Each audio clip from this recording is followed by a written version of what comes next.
Hi folks, this is Don Meisner with the North Country Fishing Report. Well, I want to share something with you, and I said it in another report, but I think it's really important to pass this on to you.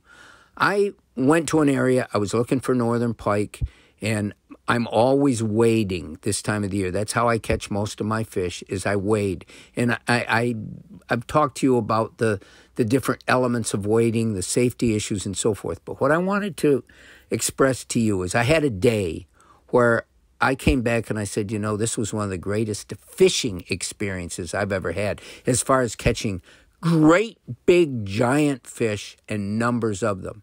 And I had this bait that I was using, and I will tell you what it is.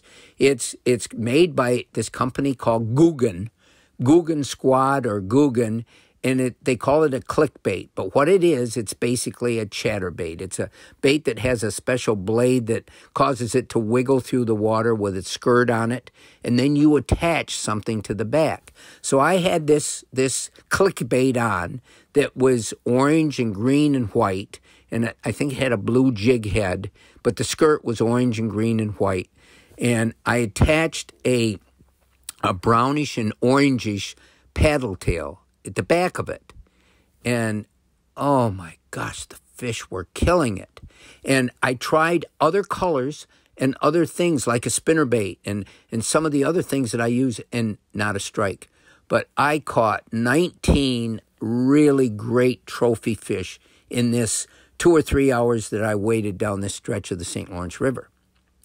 Wow, what an experience. I couldn't wait to get back. So somehow I juggled everything the next day and made it possible for me to go out to the same area using the exact same bait, wading just like I did, and I didn't get a strike. I did not get a strike. Now, did those fish get educated so quickly that they didn't want to look at that same bait? They remembered getting pricked with it the day before or something like that being handled? I don't know. Did the fish all of a sudden change because everything changes on a daily basis right now this time of year, or it can? Had they moved? Was the wind different? My point is that you may think that you've somehow come on to the most incredible discovery, only to find that you better have a new discovery the next time out because things change so much. That was amazing to me, how different that was.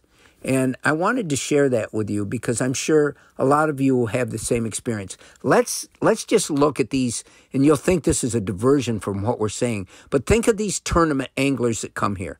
They come here for a big tournament where they can win thousands and thousands of dollars, or I shouldn't say win, where they can earn by being the best.